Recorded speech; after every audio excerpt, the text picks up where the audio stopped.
Marcus Chen wiped the sweat from his forehead as he looked at the drilling reports. The numbers were good.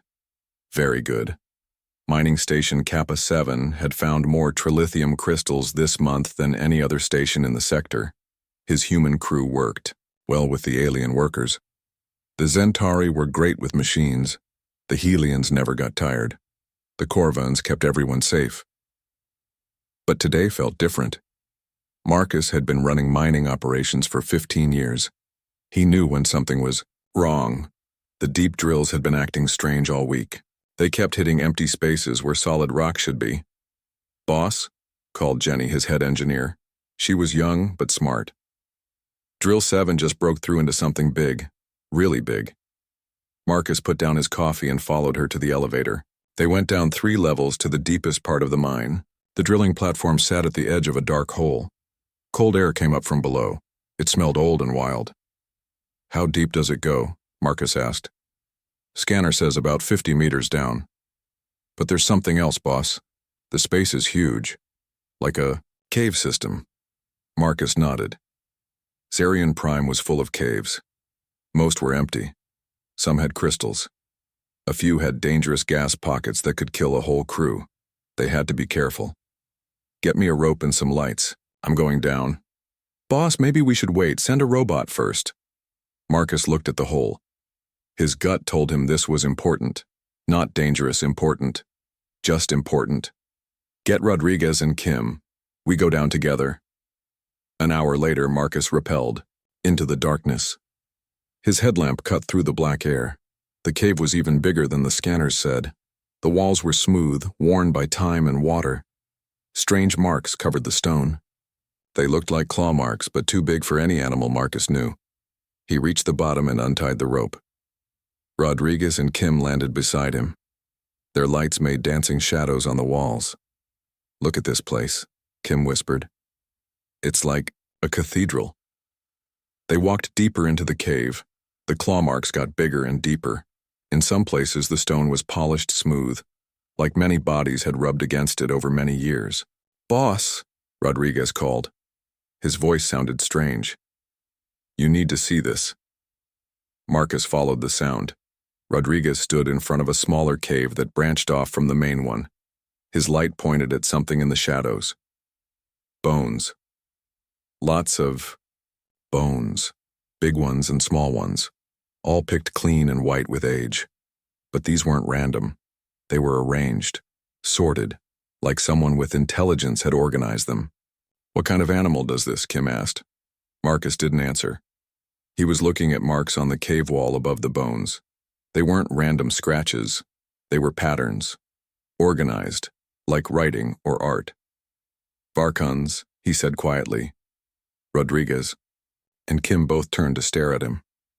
Everyone knew about Varkans, the galaxy's most feared predators. Smart as dolphins, fast as cheetahs, strong as bears.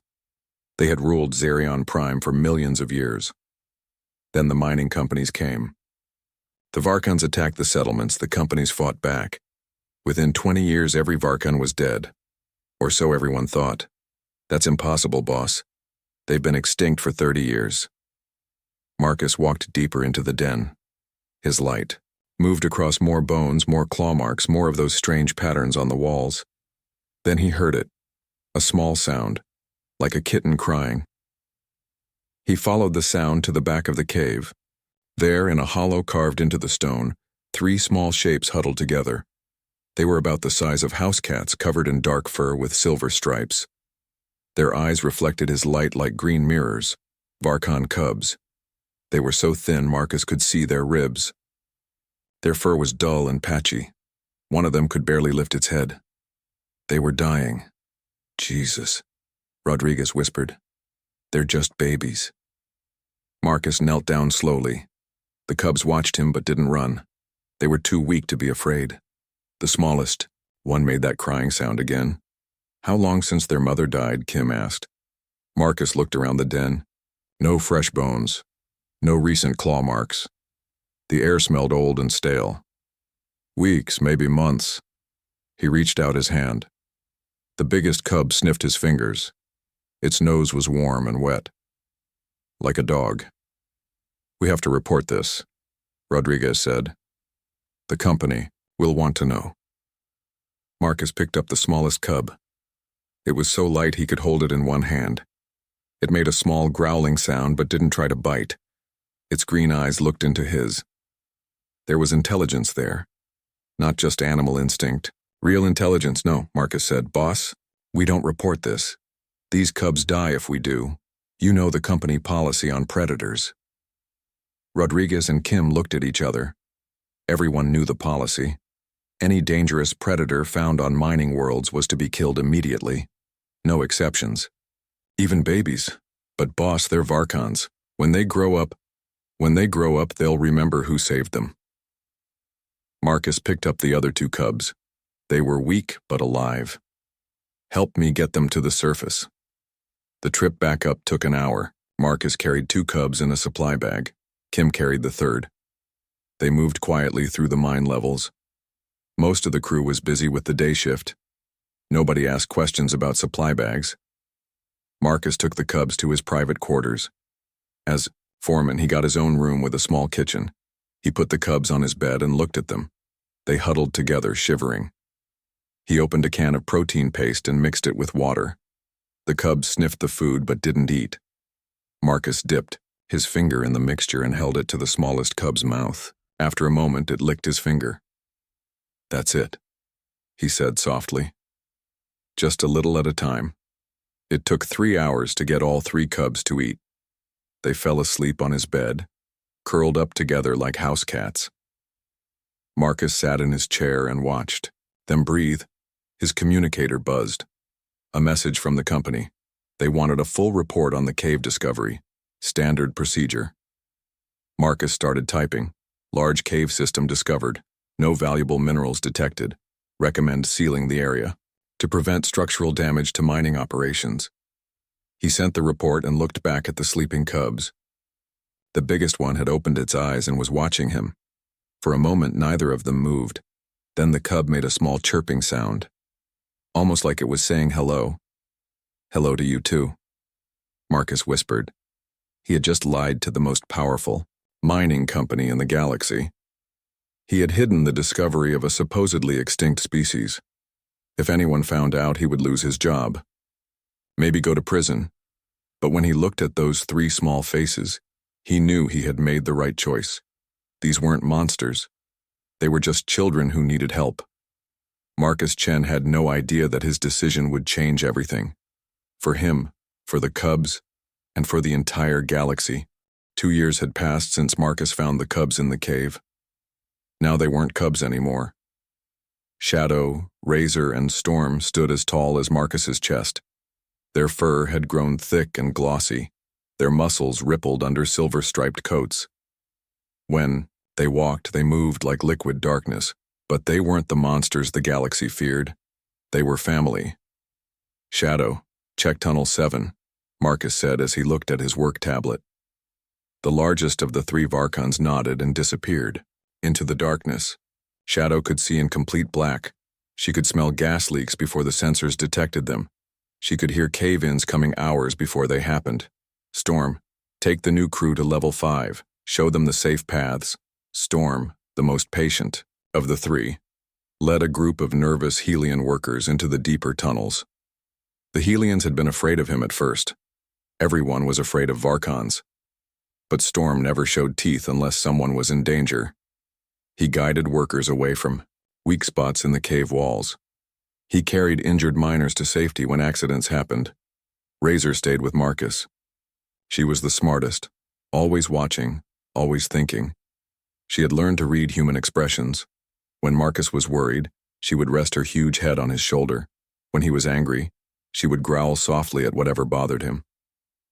The mining station had changed. Production was up 300%. Accidents were down to almost 0. Other stations in the sector wanted to know Marcus's secret. He always said it was better training and improved safety protocols. He never mentioned his 3 partners. Boss, Jenny called from her control station. We've got visitors coming, up from the landing pad. Marcus looked at the security screen. 3 figures in expensive suits walked toward the main entrance. Behind them came 6 guards in military armor. Company inspectors. "Damn," Marcus whispered. Razor heard the worry in his voice and pressed against his leg. "Shadow, Storm, get back here now." Marcus spoke into his communicator. The Varkans had learned to use the comm system. They couldn't speak human words, but they understood everything. Within minutes, all 3 Varkans were back in the control room. The other workers barely looked up. After 2 years, nobody thought it was strange to see Marcus with his unusual partners. "We have a problem," Marcus said. "Company inspectors, you 3 need to hide." Shadow tilted her head. She was asking, "Why?" "Because they don't understand you like we do. They'll see you as dangerous." Storm made a low rumbling sound. He was suggesting they could simply avoid the inspectors. "No, these people have sensors. They'll find you." Marcus looked at his 3 children. That's what they were now. Not pets, not animals. Children. "Go to the old cave where I found you. Stay there until I call." Razor stepped closer. She was the most protective. She didn't like leaving Marcus alone with strangers. "I'll be fine. Trust me." The 3 Varkans looked at each other. They had their own way of communicating. Quick glances, slight movements of ears and tails, scents that Marcus couldn't detect. After a moment, they nodded and headed for the exit. An hour later, Marcus stood in his office facing 3 inspectors. Administrator Vexhai was a tall, thin Zenthian with cold blue skin and colder eyes. His assistants were human, but they acted like they were afraid of their boss. "Foreman Chen," Vexhai said in his precise, clipped voice, "your station has remarkable productivity numbers." "Thank you, sir.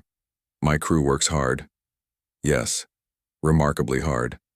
300% increase in output. 0 mining accidents in 18 months. These numbers are unusual." Marcus kept his face calm. "Better training. Improved safety protocols. Good teamwork between species." Vexhai walked around the office. His eyes examined everything. "May I see your safety protocols?" Of course, Marcus handed him a data pad. Everything on it was true. He had improved training. He had better safety rules. He just hadn't mentioned the 3 Varkans who made it all possible. "These protocols are standard. Nothing that would explain your exceptional performance. Sometimes. The difference is in how you implement them, not what they say on paper." Vexhai's assistant whispered something in his ear. The administrator nodded. "We would like to inspect your deep tunnels, all of them." Marcus's heart began to beat faster. The old cave where he'd found the cubs was sealed off. But if they looked hard enough, they might find signs. Varkan fur caught on rocks, claw marks on walls, scent trails that their sensors might detect. "Of course. I'll have my head engineer show you around." "No, you will show us personally." For the next 6 hours, Marcus led the inspectors through every tunnel in the mine. They scanned walls, tested air samples, and examined rock formations. Marcus stayed calm, but inside he was terrified. At any moment, they might find evidence of his secret. They were on level 8 when one of the assistants stopped.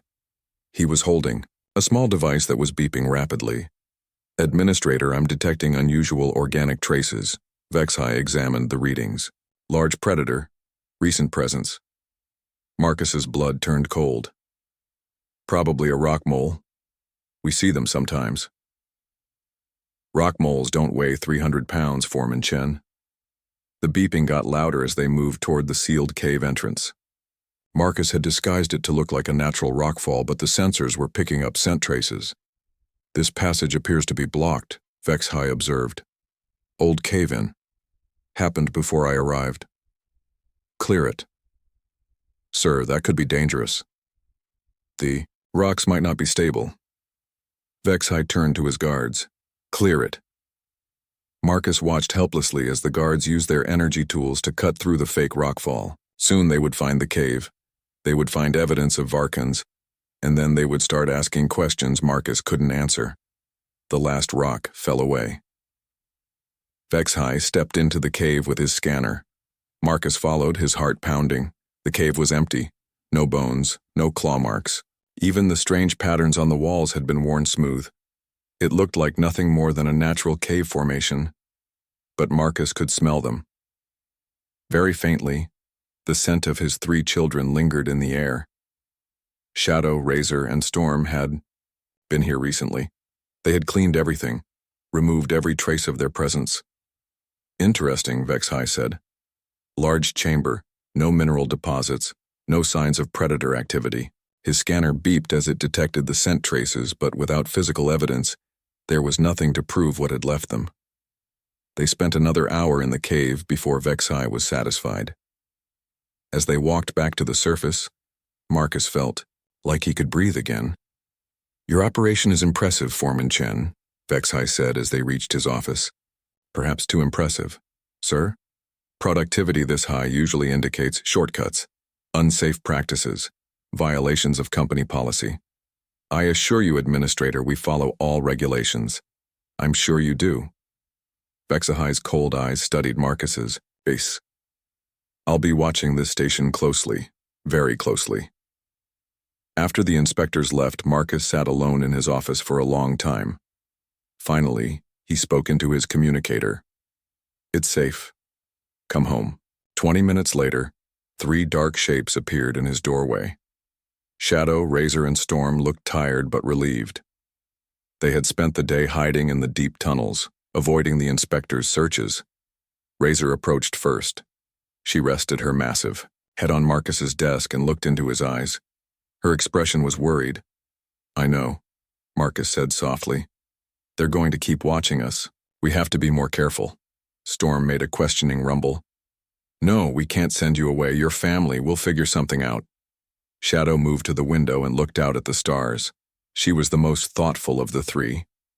Marcus could almost see her planning, thinking ahead to the challenges they would face. The inspection had been a warning. Next time, Vex-High would come with better sensors, more guards, more suspicion. And next time, Marcus might not be lucky enough to hide the truth about his unusual family. But as he looked at his 3 children, Marcus knew he would never give them up. They had chosen to trust him. Now he had to find a way to protect them from a galaxy that would never understand what they really were. The bond between human and Varkan was about to be tested like never before. Marcus woke up to the sound of his door being smashed open. Company security troops poured into his quarters, weapons drawn. He rolled out of bed and raised his hands. Marcus Chen, you are under arrest for violation of galactic extermination protocols, announced Captain Torres, the head of station security. Where are they? Where are what? Marcus kept his voice steady, but his heart was racing. Administrator Vex-High stepped through the broken door. In his hand was a small device covered in dark fur. Varkan fur. We found this caught on a ventilation grate, Foreman Chen. Our DNA analysis confirms it. You have been harboring extinct predators on this station. Marcus said nothing. There was nothing to say. They had found evidence. Game over. The penalty for hiding dangerous predators is 20 years in a galactic prison. The penalty for lying to company investigators is another 10 years. Vex-High stepped closer. But if you cooperate, if you tell us where these creatures are hiding, we might reduce your sentence. I don't know what you're talking about. Search the station, Vex-High ordered. Find them. The security troops spread out through the mining complex. Marcus was dragged to the detention center and locked in a small cell.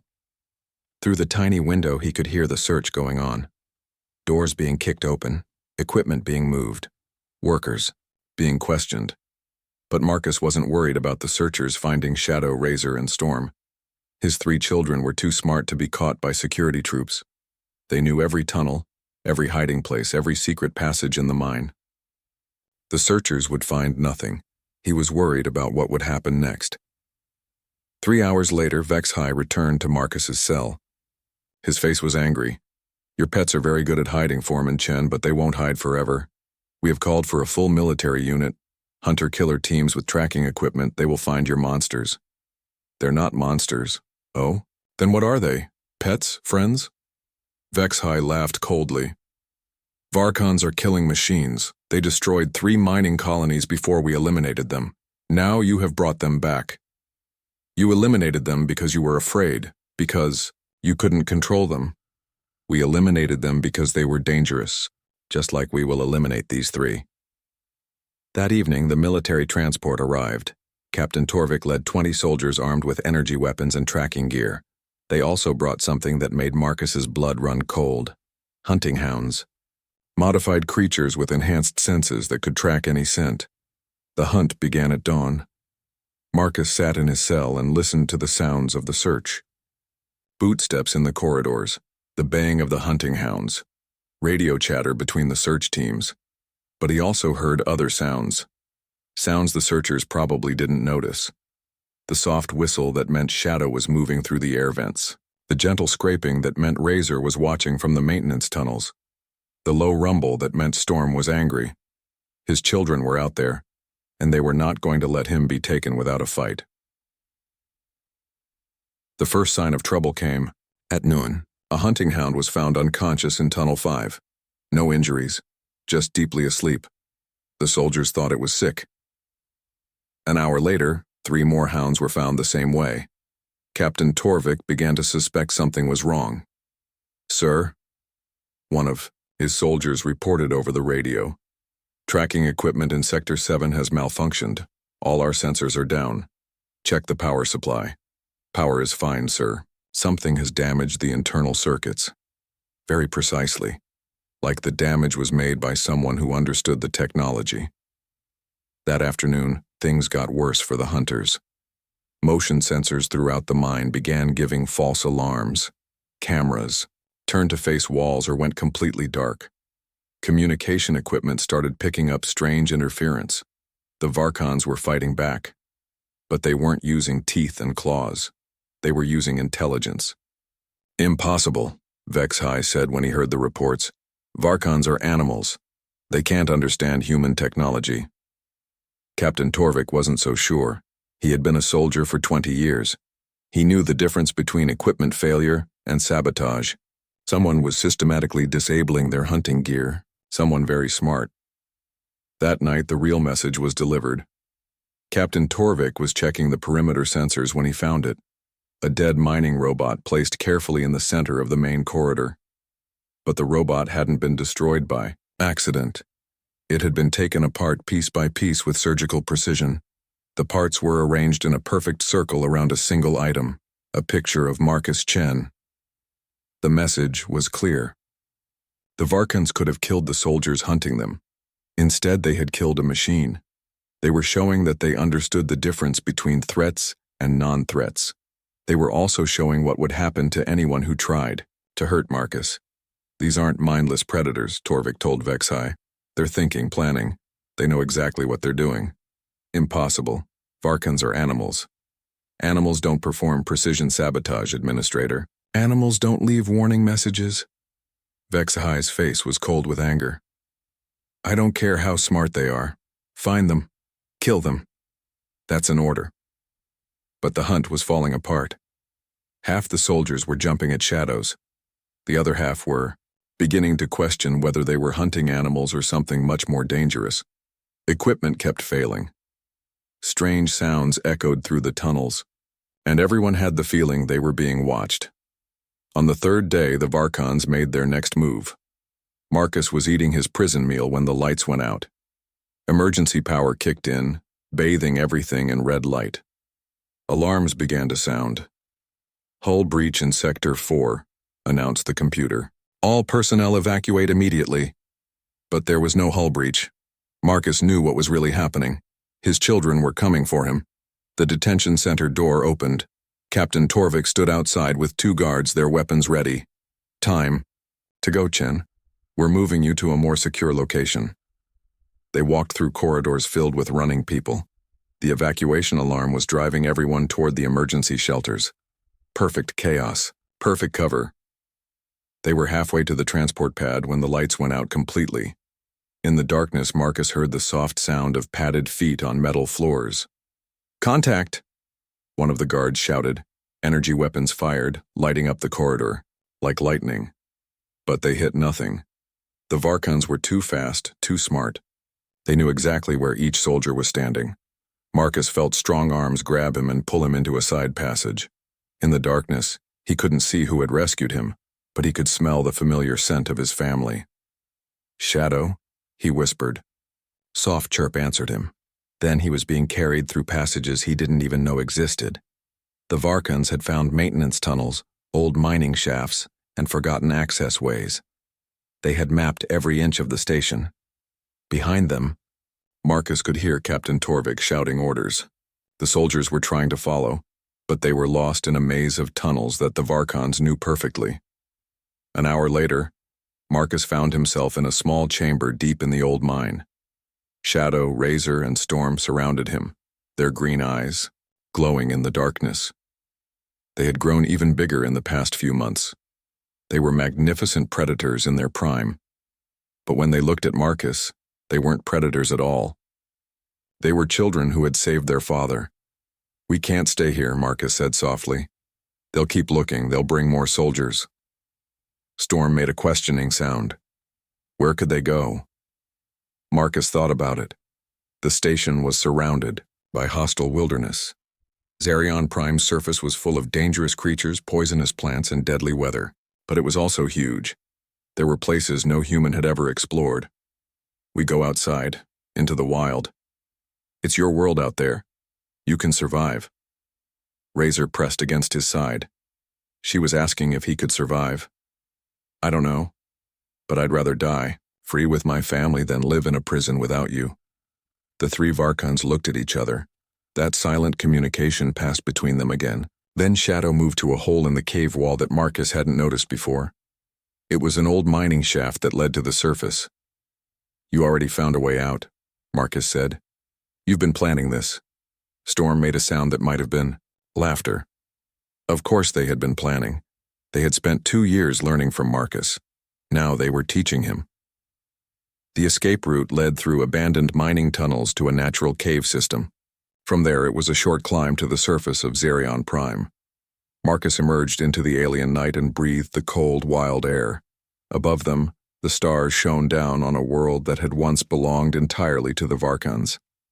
Now 3 of them were home again, with the human who had given them a chance to live. Behind them, the mining station buzzed with activity as soldiers searched for creatures they would never understand. Ahead lay the wilderness, full of dangers but also full of freedom. Marcus looked at his 3 children. They were no longer the dying cubs he had found in a cave. They were apex predators in their natural element, and they had chosen to share that world with him. "Lead the way," he said quietly. Shadow, Razor, and Storm moved into the darkness. Marcus followed.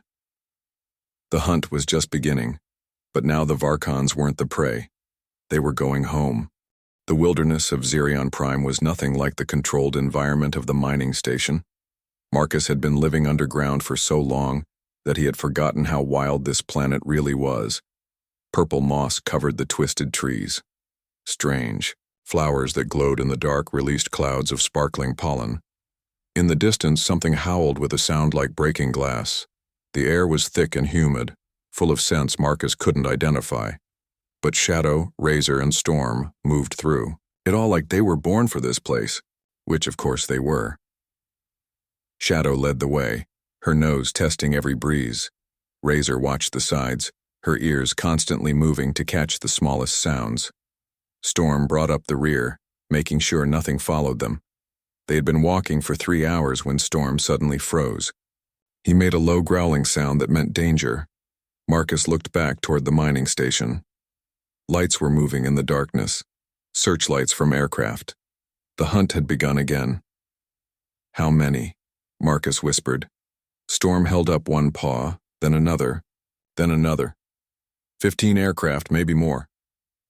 They're serious about finding us. Shadow approached Marcus and gently took his arm in her mouth. She began pulling him toward a cluster of large rocks. The Varkans had spotted a hiding place. They crouched among the boulders as the search aircraft passed overhead. The lights swept back and forth across the landscape. Marcus held his breath, but the lights moved on without stopping. "They don't know where we are," he said quietly. "But they'll keep looking." Razor made a questioning sound. She wanted to know the plan. Marcus didn't have a plan. He was a mining engineer, not a wilderness survival expert, but his 3 children had spent their first months of life in this environment. Before their mother died, she had probably taught them the basics of survival. "You lead," Marcus told them. "You know this world better than I do." For the next 2 weeks, they moved deeper into the wilderness. The Varkans found food, strange fruits, roots, and the occasional small animal. They found water in hidden springs and underground streams. They found shelter in caves that had been carved by ancient rivers. Marcus learned things about his children that he had never known. Shadow could track scents that were days old. Razor could predict weather changes hours before they happened. Storm could find hidden paths through terrain that looked impassable. But Marcus also learned something else. They were being followed. It started with small signs. Broken branches that hadn't been broken when they passed through an area. Footprints that appeared overnight. The feeling of being watched when no one was visible. Captain Torvik was out there somewhere, and he was getting closer. "He's good," Marcus said, as they crouched beside a stream on their 15th day in the wilderness. "Better than the others." Shadow sniffed the air and made a worried sound. She could smell their pursuer, too. "How far back?" Marcus asked. Storm pointed toward the ridge they had crossed that morning. "Close." "Too close. Why hasn't he attacked yet?" Marcus wondered out loud. Razor came to sit beside him. She had been thinking about the same question. She made a series of soft sounds and gestures that Marcus had learned to read over the years. She thought Captain Torvik was studying them, learning their patterns, waiting for the right moment. "You think he's planning something?" Razor nodded. That night, they found out what. Marcus was sleeping in a small cave when he heard the sound of aircraft engines. But these weren't search aircraft. They were troop transports, heavy ones. He crawled to the cave entrance and looked out. In the distance, he could see lights descending from the sky. Lots of lights. Dozens of aircraft were landing in a circle around their position. "They're surrounding us," Marcus whispered. Shadow appeared beside him. She had been keeping watch. Her expression was grim. Storm and Razor joined them at the cave entrance. All 3 Varkans were tense, their muscles coiled for action. Marcus counted the lights. At least 50 aircraft, maybe 100 soldiers. They had called in a full military operation to capture 3 Varkans and 1 human. "This is it," Marcus said quietly. "They're not going to let us run anymore." The Varkans looked at each other. That silent communication passed between them again, but this time Marcus could read their expressions. They were making a decision. "No," Marcus said, understanding what they were thinking. "You are not sacrificing yourselves for me." Storm made a sound that might have been argument. "I'm serious. We stay together. All of us." But even as he said it, Marcus knew they were trapped. 100 soldiers with advanced weapons against 3 Varkans and 1 middle-aged human. The math was simple. Dawn came with the sound of marching feet. The soldiers were moving in from all directions, tightening the circle. Marcus and the Varkans retreated deeper into the cave system. But they all knew it was temporary. The soldiers had scanners. They would be found. It happened at noon. "This is Captain Torvik," a voice called from outside the cave. "Marcus Chen, I know you can hear me." Marcus moved to where he could see the cave entrance. Captain Torvik stood 50 meters away, flanked by armed soldiers. But he wasn't pointing his weapon. His hands were empty. "I want to talk," Torvik called. "About what?" Marcus called back. "About what I've learned in the past 2 weeks." Marcus frowned. That wasn't what he had expected to hear. "I've been tracking. You, Chen. You and your companions. I've seen things that don't match the official reports." "What kind of things?" "Yesterday my tracking team found a wounded soldier from the first search group. He had been lost in the wilderness for a week, dying of dehydration. Someone had given him water and food. Someone had bandaged his injuries. Someone had left him where we could find him." Marcus looked at his 3 children. Shadow's ears were flattened with embarrassment. She had saved the soldier's life and hadn't told Marcus about it. "Varkans don't save human lives, Chen. According to every report I've read, they kill humans on sight." Maybe the reports are wrong. Maybe they are. Torvik took a step closer. I've also been watching how they move, how they hunt. They could have killed my entire team a dozen times over. Instead, they've been leading us away from civilian areas, away from places where people might get hurt. Marcus felt a strange hope growing in his chest. What are you saying, Captain? I'm saying I think we might have been wrong about Varkans, all of us. But before Marcus could respond, another voice cut through the air. Captain Torvik, stand down immediately. Administrator Vexhai emerged from behind a group of soldiers. His face was cold with fury. Sir, I think we need to reconsider our approach here. The only approach is to eliminate these creatures before they can reproduce. Stand aside, Captain. No, sir. I don't think they're the monsters we believed they were. Vexhai's face twisted with anger. Are you refusing a direct order? Captain Torvik looked at his soldiers. Many of them were nodding slightly. They had seen the same things he had seen. The precision rescues, the careful avoidance of civilian areas, the intelligence behind every action. Yes, sir, I am. Then you leave me no choice. Vexhai activated his communicator. All units, this is Administrator Vexhai. Captain Torvik is relieved of command. I am ordering an immediate assault on the cave complex. Use whatever force is necessary. Some of the soldiers raised their weapons, but others hesitated. They looked at Captain Torvik, then at the cave entrance, then back at Vexhai. You have your orders, Vexhai snapped. Fire. About half the soldiers obeyed. Energy bolts lit up the landscape as they fired at the cave entrance. The other half refused to shoot. In the chaos that followed, Marcus made his decision. He walked out of the cave with his hands raised. Don't shoot, he called. I surrender. Shadow, Razor, and Storm followed him. They could have stayed hidden. They could have escaped deeper into the cave system. Instead, they chose to stand with Marcus. The shooting stopped. Every soldier stared as three magnificent Varkans positioned themselves around the human who had raised them. They weren't crouched to attack. They weren't snarling or showing teeth. They simply stood protectively around their family. Incredible, one soldier whispered. Captain Torvik stepped forward. Chen, are you willing to discuss this peacefully? Yes, but only if you guarantee the safety of my family. Your family? Vexhai laughed harshly. These are wild animals, not your family. Marcus looked at Shadow, Razor, and Storm. 2 years of shared meals, 2 years of teaching and learning, 2 years of loyalty and love that crossed species barriers. They are my family, Marcus said simply, and I am theirs. Storm made a soft rumbling sound. He was agreeing. Captain Torvik lowered his weapon completely. I think we need to call this into higher authority. This situation is unprecedented. Vexhai raised his own weapon. The only unprecedented thing here is gross insubordination. Stand aside, Captain. I'll handle this myself. But as Vexhai aimed his weapon at Marcus, something extraordinary happened. 20 soldiers moved to stand between him and his targets.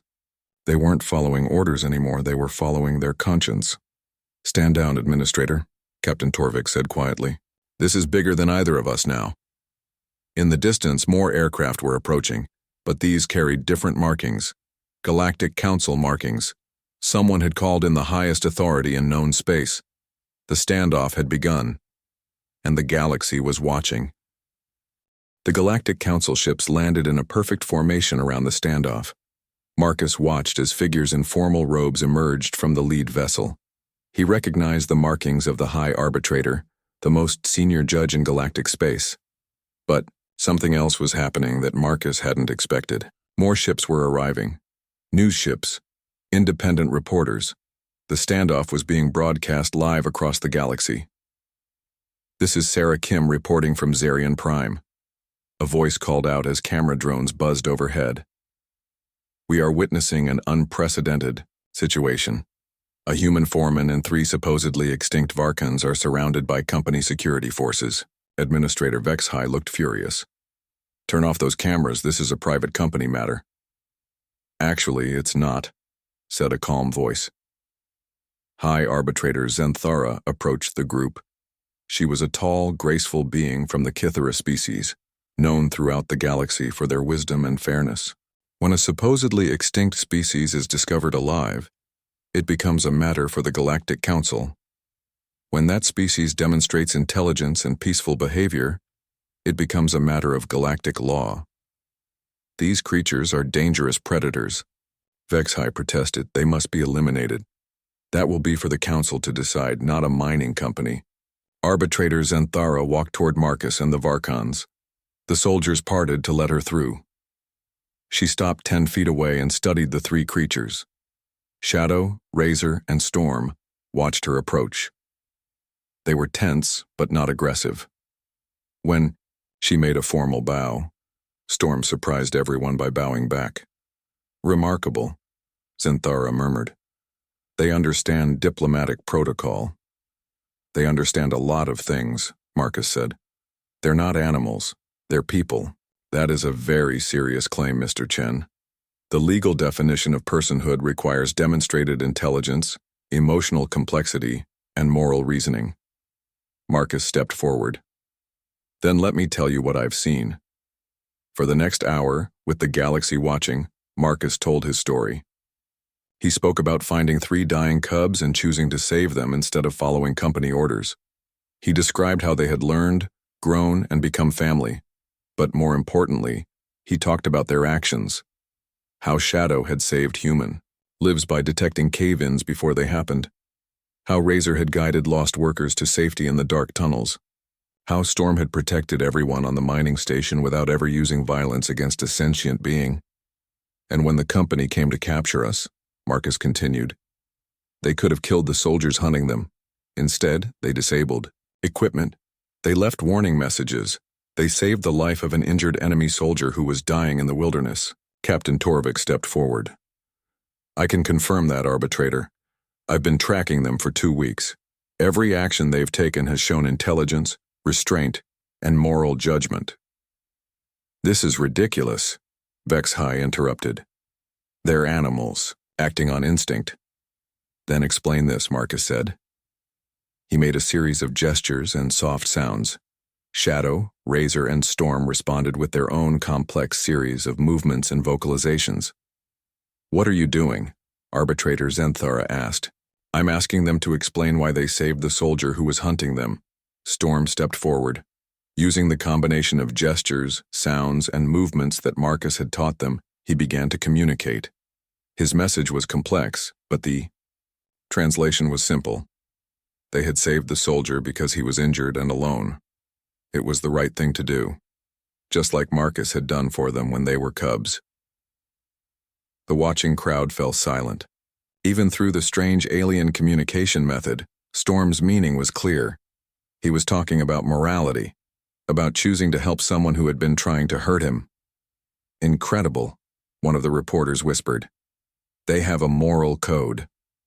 Arbitrator, Zenthara studied the 3 Varkans for a long moment. Mr. Chen, would your companions be willing to undergo formal intelligence testing? Marcus looked at his 3 children. What do you think? The Varkans looked at each other, then at the arbitrator. Razor stepped forward and made a questioning sound. She wants to know what the testing involves, Marcus translated. Standard problem-solving challenges, communication assessments, and ethical scenario evaluations. The same tests we use for all potential sentient species. Shadow made a soft chirping sound and nodded. They agree, Marcus said. What happened next made galactic history. For 6 hours, with billions of beings watching across the galaxy, Shadow, Razor, and Storm took the formal sentience tests. They solved complex puzzles. They demonstrated mathematical reasoning. They showed artistic creativity by creating patterns in the sand. But the most powerful moment came during the ethical scenarios. The test presented them with a choice: save a group of strangers or save someone they cared about. The correct answer according to most species was to save the larger group, but the Varkans gave a different answer. Working together, they found a third option that saved everyone. When the test scenario said it was impossible, they insisted it wasn't. They demonstrated that with cooperation and creative thinking, the impossible choice could be avoided. They refuse to accept that sacrifice is necessary, Dr. Morgan, the test administrator, reported. They keep finding solutions that save everyone. Is that significant? Arbitrator Zenthara asked. It suggests a moral development beyond most sentient species. They have moved past simple ethical calculations to a belief that all life has value. The testing continued.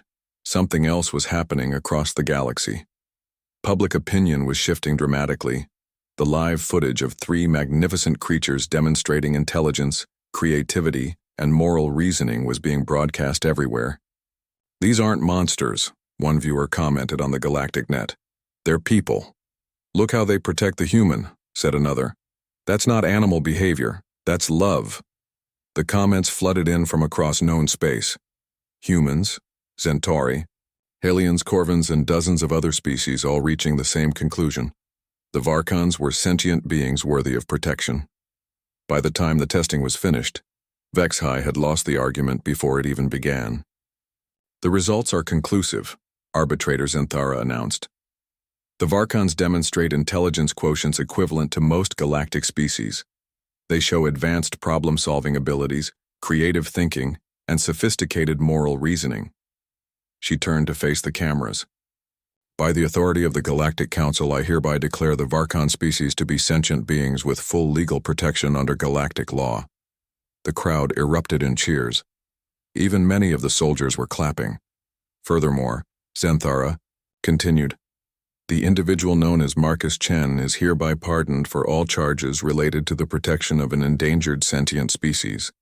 His actions, while technically illegal under company policy, were morally justified under galactic law. Marcus felt tears running down his face. After 2 years of hiding, of fear, of constant worry about the future, it was over. His family was safe. But Vexhai wasn't finished. This is outrageous. These creatures destroyed mining colonies. They killed humans. That was 30 years ago, Captain Torvik said, before anyone understood what they really were. We treated them as animals, so they fought back like animals. But look at them now. He gestured toward Shadow, Razor, and Storm, who were standing calmly beside Marcus despite being surrounded by hundreds of armed beings. They've been raised with understanding and respect. They've become what they always had the potential to be. Arbitrator Zenthara nodded. The Council will be conducting a full investigation into the historical conflict between humans and Varkans. Based on what we've seen today, much of our understanding may need to be revised. Over the next several weeks, everything changed. Marcus returned to Mining Station Kappa 7, but now as the official Varkan Integration Coordinator. Shadow, Razor, and Storm became the first Varkan ambassadors, working with scientists and diplomats to locate any other surviving members of their species. They found 12 more Varkans hidden in the deep wilderness. All were brought into protective care and began the process of integration into galactic society. The mining company tried to fire Marcus, but public pressure forced them to reverse the decision. The station became the most famous workplace in the galaxy, a symbol of cross-species cooperation. Captain Torvik was promoted and placed in charge of developing new protocols for contact with previously unknown sentient species. His first rule, when in doubt, try talking first.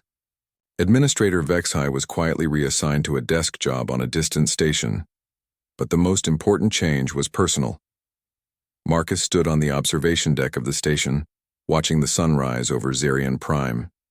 Beside him, Shadow, Razor, and Storm watched the same sunrise. They were no longer hiding, they were no longer afraid. So what now? Marcus asked them. Storm made a thoughtful rumbling sound. Razor gestured toward the distance where the other rescued Varkans were learning to live in the modern galaxy.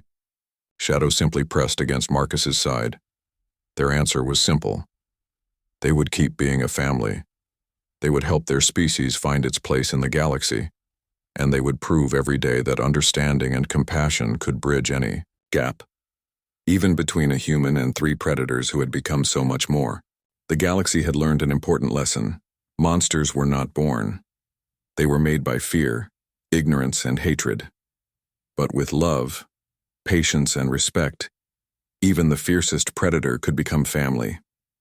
And sometimes, When the galaxy tried to tear that family apart, the predators would stand as shields around the one who had given them the chance to be more than anyone ever imagined possible. The human Foreman had raised predator cubs. Now as full-grown Varkuns, they stood as his guardians, his family, and proof that love could transform any creature into something beautiful. The story had ended, but the legend was just beginning.